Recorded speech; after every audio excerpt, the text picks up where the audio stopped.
guess what? Tomorrow is my birthday. Yay!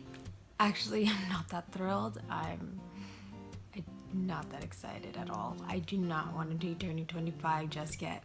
Anyway, so since it is my birthday tomorrow, I decided that I'll talk to you guys about my childhood and how it was growing up with GRA. So you would think growing up with the disease would totally suck, which, don't get me wrong, totally did. Totally sucked. But despite all the lows, it did have its ups at times.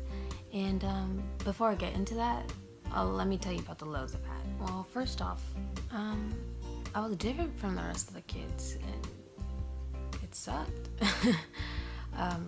Granted, I never really told anyone I had GRA. I didn't want anyone to think I was different or look at me differently or feel sorry for me.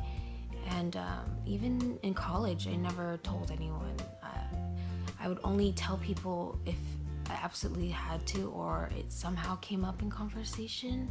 I don't know if it was like a trust issue on my part, or it's not something I was willing to share freely. Sometimes you kind of had to pry it out of me if I had to tell you. Like,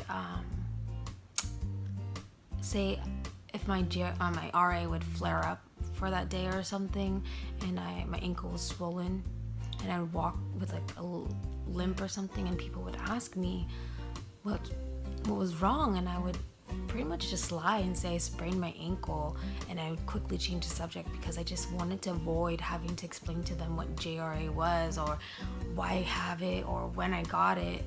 It was just easier that way for me. It was easier for me that way because I didn't like being the center of the conversation, and I didn't want the person I was talking to know that I was different from them in that way.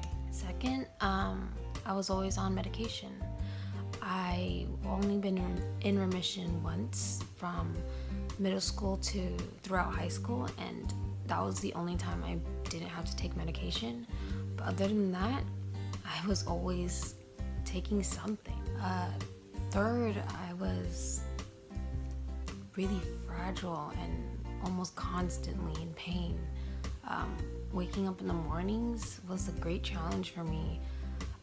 Sometimes it would take me like 10 minutes to get out of bed and get ready for the day because it was like chilly in the morning, and laying in bed for 8 hours made my joints stiff. So it took me a while to get my joints moving and not be in pain just to get up out of the bed. I remember in kindergarten, I would cry almost every day before school because we had to sit on the floor, and just it was painful trying to like bend my knees to get onto the floor and then trying to get up from the floor.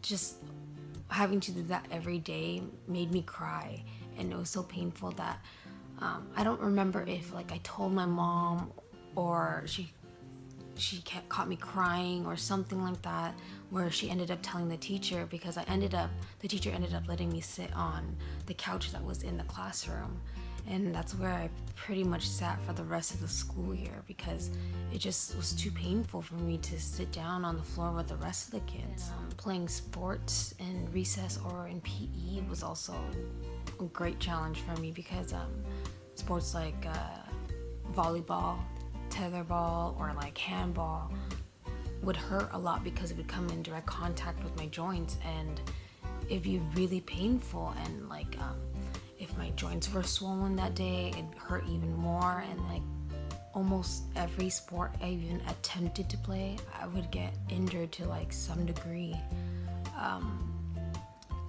Running even running, I've gotten injured. I've sprained or rolled my ankle a few times by just running because that's how fragile I was, or kind of still is, or am.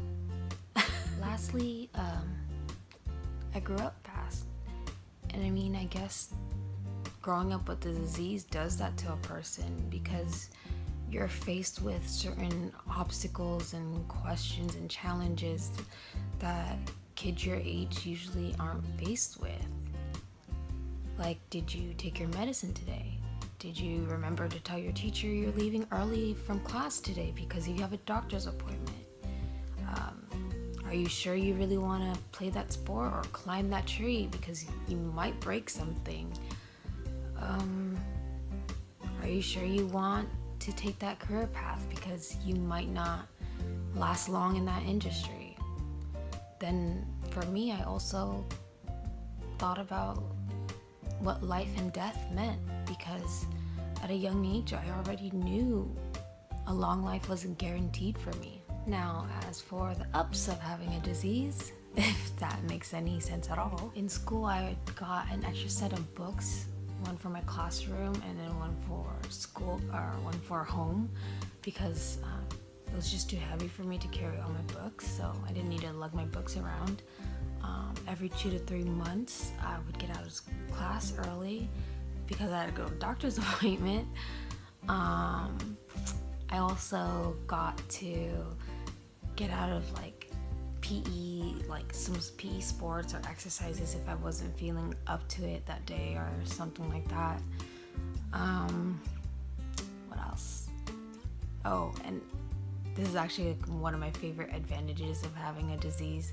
Like I said, if that makes any sense. So as the baby, the girl and the baby of the family, when my brother and I would like fight and stuff, I would pretend to be more hurt than I really was, just to get like a win over him, because he was always better at things and was always winning at things over me, and it was just like my mini win. And I'm pretty sure he knows about that already, and so it's not a secret. But if he didn't, well, now he knows. Anyways, so my family, they did an amazing job at trying to make me feel like a normal kid and trying not to make me feel like I'm different from everyone else. And despite all the bad experiences and the lows I faced growing up, I honestly wouldn't change my childhood. I wouldn't trade it in for another. Thanks again for watching, everyone. See you all next week, and remember, don't forget to always dazzle.